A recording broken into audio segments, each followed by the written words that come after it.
Today from the global lane, begging to come home. The legal battle begins for an ISIS bride. Is she a jihadist psychopath? Persecution rising.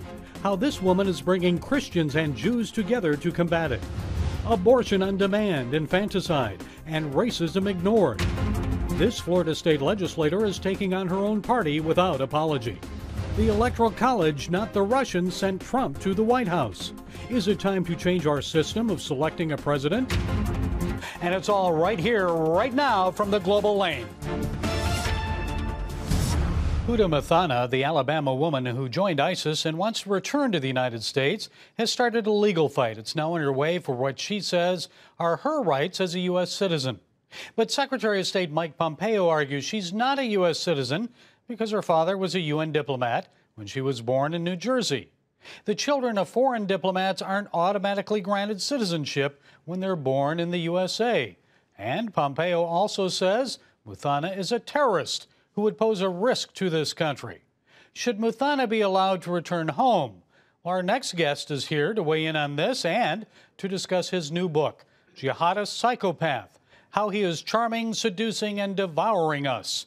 You may know Jamie Glazov as the host of the program, The Glazov Gang.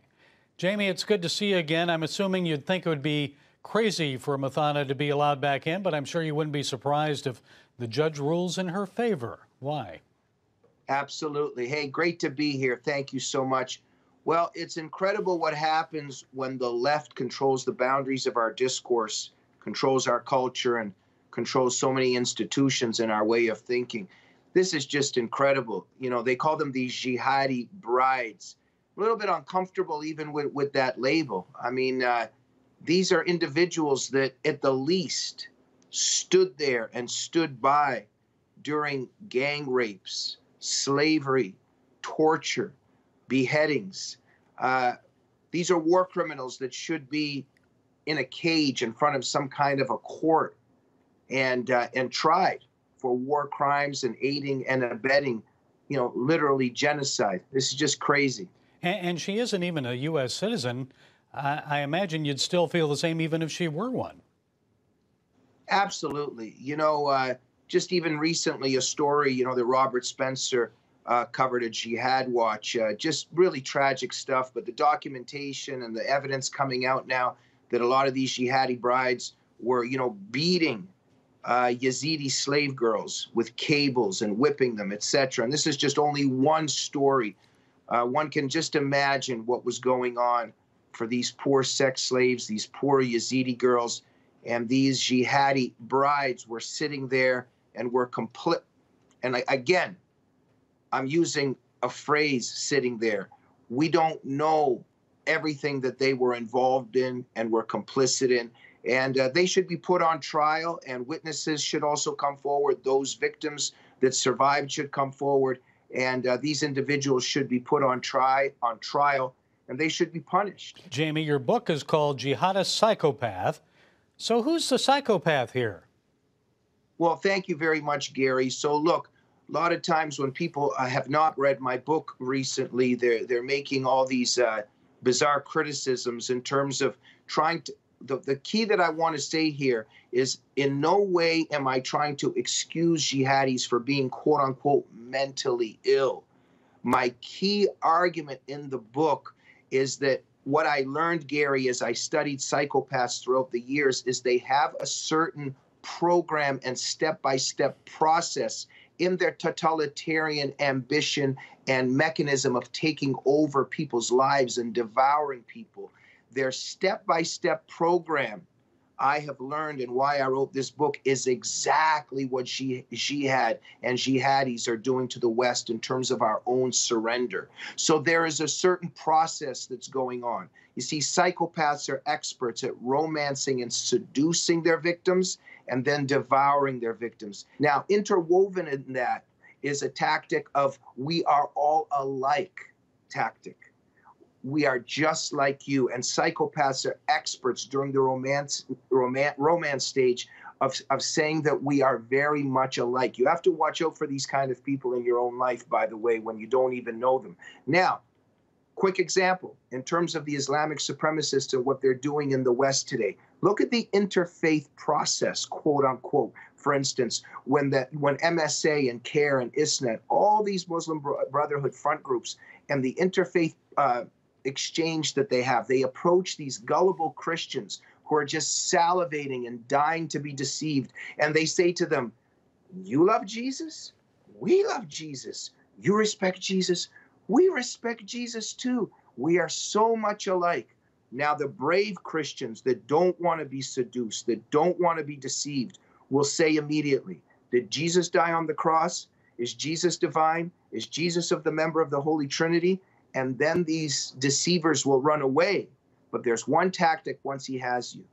He punches you in the face, and then he's sulking in the corner and pouting because he's had such a bad day. And then the victim is apologizing to the abuser. Today, if you watch very carefully, and I document this in Jihad is Psychopath, every time jihad is striking us today, all of a sudden we are the perpetrators and we are apologizing to the members of this ideology and to the ideology itself. And very quickly, I'll give you an example. Just recently, another knife jihad in France. There's a jihadist running around with a knife, stabbing people, screaming, Allahu Akbar. And within 30 minutes, how does our Western media cover this? How does our establishment media cover this? Almost every time. Within 20 seconds, the coverage is the Muslim community is fearing a backlash. And then we're apologizing to the Muslim community for being Islamophobes. It's all choreographed, Gary. It's very, very shrewd, very pernicious, and we're committing suicide in this trap. Okay, it's a fascinating read. The book is Jihadist Psychopath, How He is Charming, Seducing, and Devouring the United States. Us, right here in this country. Jamie Glazov, thanks for your insights. Appreciate it. What an honor and a pleasure. Thank you so much. CBN presents The I Wills of God, your path to overcoming fear and anxiety. We're going to talk about some of the incredible promises God has made to His children. In Pat Robertson's newest teaching, you'll discover the I Wills of God. I will rescue him, protect him, answer him, be with him in trouble, deliver him, honor him, satisfy him with long life, show him my salvation, and see amazing stories of God's promises in action. What I felt was loved and treasured. God spared my life twice in 3 days. The good Lord had given me a second chance. Break free from stress and despair. The Lord doesn't want you to live in fear, but to know the rewards given to those who love God. Call 1-800-700-7000 or visit CBN.com. The I Wills of God, your path to overcoming fear and anxiety. Hello, I'm Terry Newsom. Did you know there are more than 148 million orphans in the world today? 148 million. But it was 3 little girls that taught me about the plight of orphans. My husband and I spent nearly a month immersed in the daily activities of a Ukrainian orphanage as we waited to adopt 3 sisters. I saw firsthand the utter loneliness, the pain of rejection, and the overwhelming desire to be loved. That experience changed me forever. And out of it grew a ministry from my heart called Orphans Promise. Today, we're helping orphans and vulnerable children in more than 50 countries worldwide. Thousands of children are now in safe homes. They're being educated, and they're learning life skills. I'm asking you to join with me and become family to these children. Will you call the number on your screen right now? Because every child deserves a chance to be happy. According to Open Doors, their World Watch 2019 report, 1 in 9 Christians experience high levels of persecution worldwide. About 11 Christians are killed every day simply for following Jesus. And it's not just Christians who suffer. Jews around the world are facing increased violence and growing acts of anti-Semitism. Well, joining us with more is Susanna Kokkonen. She's a former director of Christian Friends of Yad Vashem, the Holocaust Memorial in Israel. She's recently founded the organization Hope for Persecuted People. So, Susanna, it's good to have you here. Thank you so much. And I think a lot of our viewers would like to know, we've got Christian organizations that deal with persecution, Jewish ones that deal with anti-Semitism, but it seems like you've got an interesting mix going on here. Why did you start this organization? I really believe that we have to stand together, Jews and Christians. I personally believe that there are more things that connect us than separate us. And when I was working at this Holocaust memorial in Jerusalem, I was building bridges between Jews and Christians. And today, I believe that we need Jewish communities to stand for Christians who are being persecuted, and we need Christians to stand for their Jewish brethren, increasingly facing anti-Semitic attacks, not in some faraway countries, but actually in our Western countries, where we would not think that these things would happen. Well, you're European. You're originally from Finland. We've seen recently a rise of anti-Semitism around the world, especially in Europe. Yes. We saw in Ukraine a Nazi flag unfurled in a popular mall there. We saw, of course, the Jewish cemetery in France, and the Alsace region of France vandalized. Other incidents of anti-Semitism in Paris from the yellow shirts. Yes. Why is this happening now? You know, we look back at the Holocaust, and in 1945, when World War II ended, the Holocaust was like a vaccine against the most extreme forms of anti-Semitism, because the connection between the hatred of Jews and this practical act of murdering them was so clear. But you see, a virus like anti-Semitism is going to change, is going to be able to recreate itself.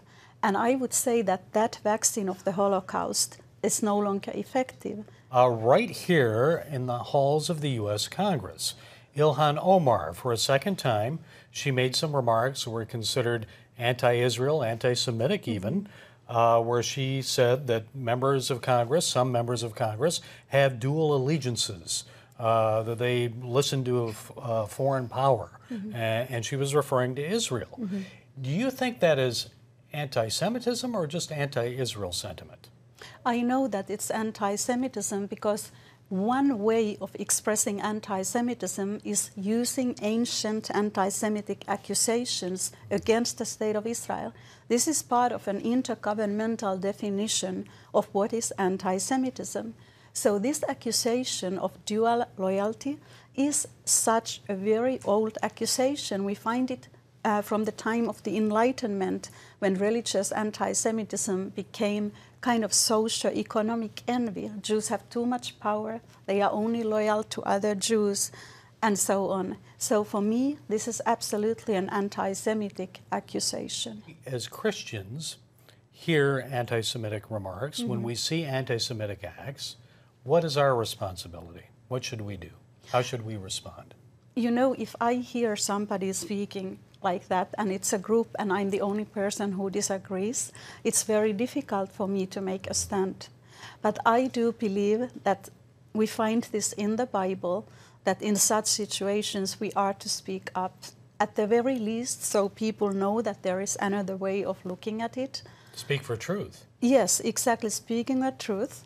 But also because you don't want to be somewhere and someone is saying things, and with your silence you are contributing to it. When I look around the world and I think that I cannot change the past, there is no way I can go back and change the past.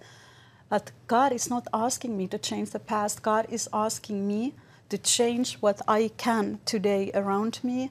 And that was the faith in God, and faith that God would bless doing what I can today. And we are at the beginning, and you know, everything is new, and we are trying to put together an organization. But I trust that God is also going to send people who are going to want to bless the work and be part of it. Parents, the Superbook Bible app is a great way to get your child reading the Bible, because in today's busy world, we can use some help. The free Superbook Bible app has fun stuff your kids will love.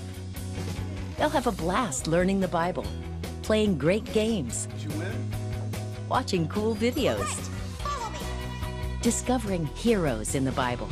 They'll have fun while they learn God's Word. The Superbook Kids Bible app, available now. Life. It's meant to be lived fully. Jesus said it.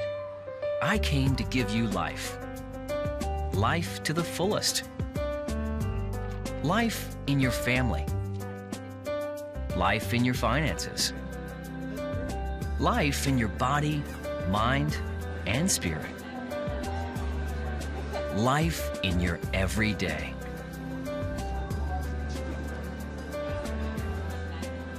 At CBN.com, we're taking what Jesus said seriously. We're here to help you discover life. Life. Live it fully. CBN.com.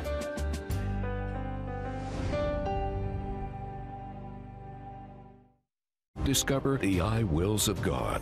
I will rescue him, protect him, answer him, be with him in trouble, deliver him, honor him, satisfy him with long life, show him my salvation. What I felt was loved and treasured.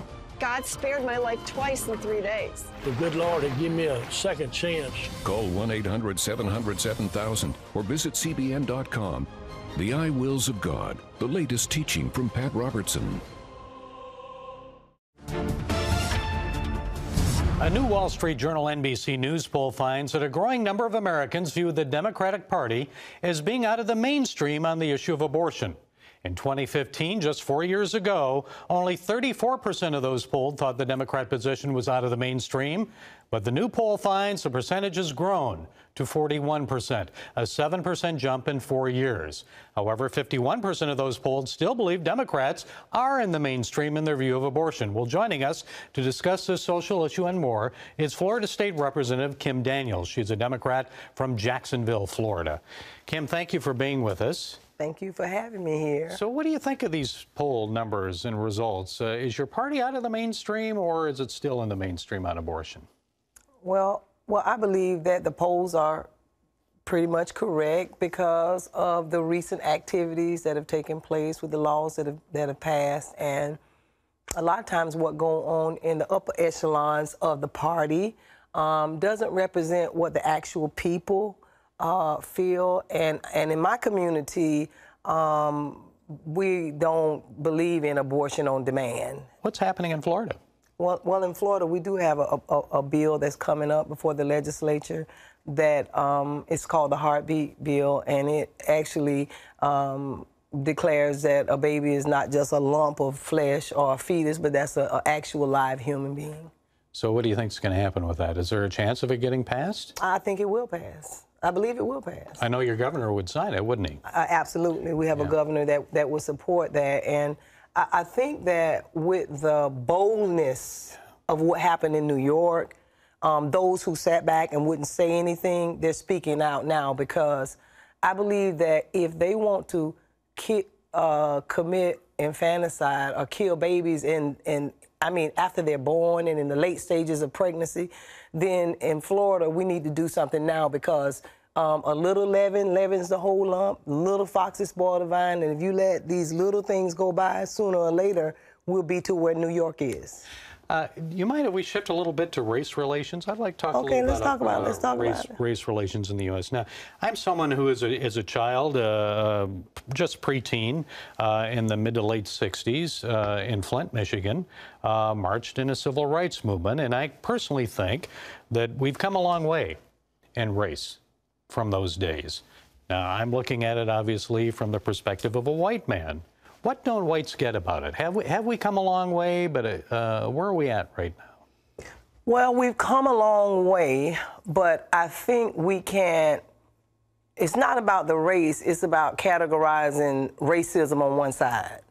Racism is still an issue, but it's not just Republican racists. Yeah. You got people, Democratic racists, Republican racists. Is your party speaking out enough against racism in its party? Well, they're speaking out against racism, but not in its party, because I personally had to deal with a letter that came to my office where one of the head guys in the Democratic Party was sitting in a meeting calling black people colored and saying that integration, he used, well, I don't know what, the F word, messed everything up.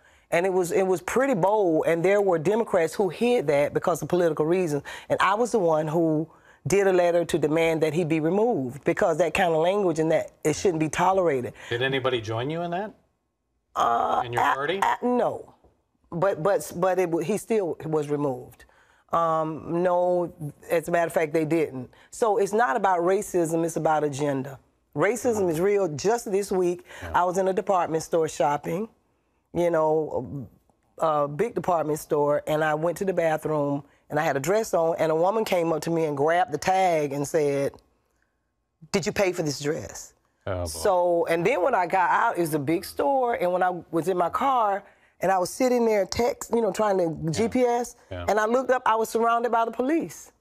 And I was like, "Are y'all surrounding me?" They were like, "Oh, they said your car was suspicious." I had a brand new car.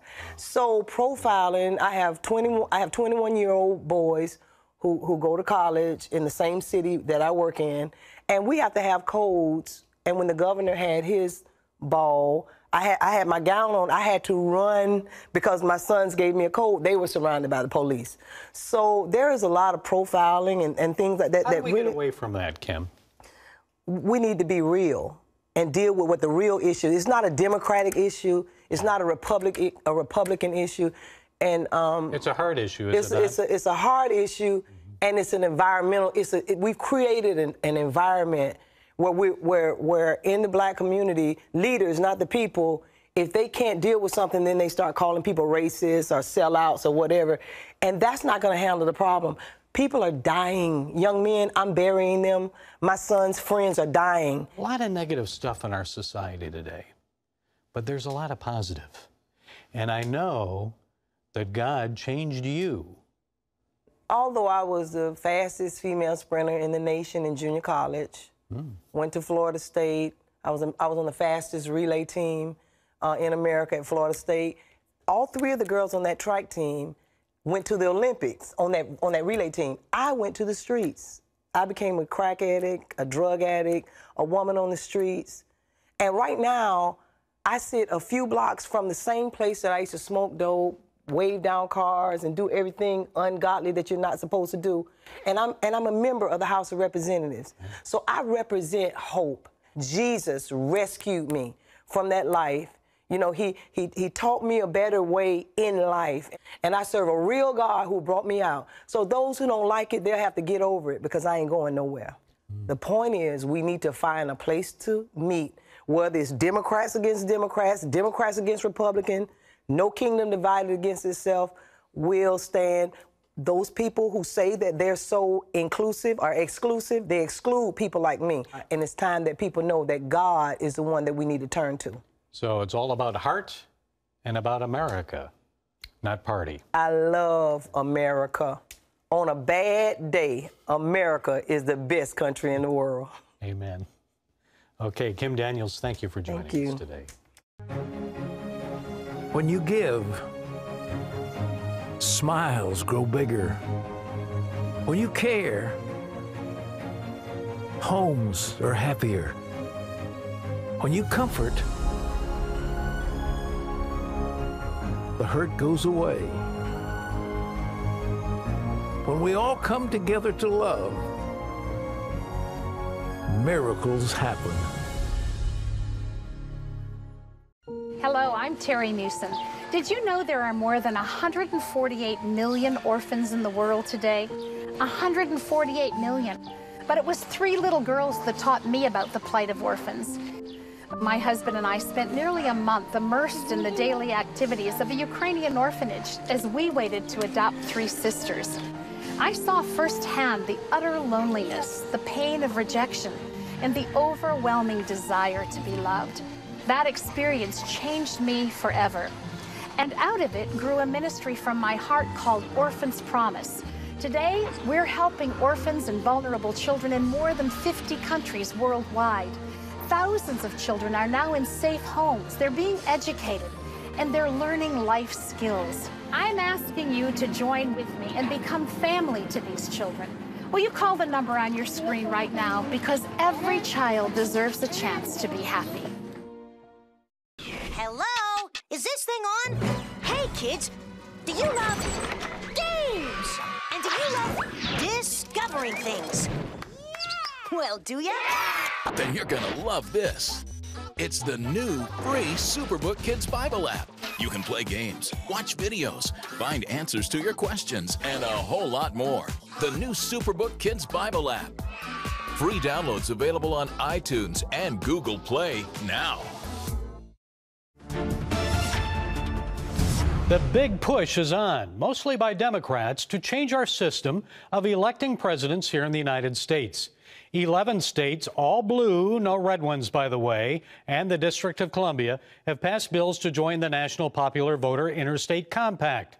States like California, Vermont, Connecticut, and Hawaii now say the person who actually receives the most popular votes nationwide should be the one who wins the White House. I guess they've given up on the idea that Donald Trump won the 2016 election because of the Russians. Well, now they're focusing attention on the Electoral College. Those who support the change say Hillary Clinton would be our president today if only we didn't have that nasty, unjust Electoral College system in place. After all, Americans wanted her. She won the popular vote over Trump, right?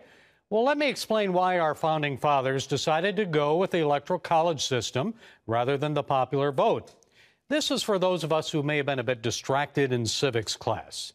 270 electoral votes out of 538 are needed for a candidate to win the presidency. The number of electors awarded to each state and Washington, D.C. is based on the number of representatives they have in Congress. A state gets one elector for each member of the House, one for each member of the Senate.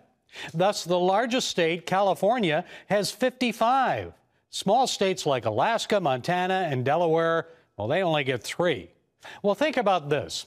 Hillary Clinton received 2.9 million votes more than Donald Trump in the 2016 election. One county and 3 cities alone gave her that margin of victory. Los Angeles County and the cities of Manhattan, Brooklyn, and the Bronx. That means in the last election, if a popular vote system had been in place, voters in 3 cities in New York State and 1 county in California would have determined who was elected president. Conservative political cartoonist Ramirez depicted the impact of the popular vote on the country. Thank you, California, New York, Texas, and Florida, for squeezing out the smaller states. So how is that fair to the rest of us? Do Americans living in states like Missouri, Georgia, Indiana really want people in Los Angeles and the New York City area imposing their views and presidential candidate on the rest of us? No. And don't get me started on how the popular vote would be more susceptible to election rigging and voter fraud. Think about that one. So these are just some of the reasons why this movement should be rejected. This is an ill-advised, momentary reaction to just one presidential election, all because some heavily populated blue states didn't get their way. Let's embrace, not ignore, the wisdom of our founding fathers. Their prudence transcends party politics and protects the rights of all Americans. Well, that's it from the Global Lane. Be sure to follow us on Facebook, iTunes, SoundCloud, YouTube, and Twitter. And until next time, be blessed.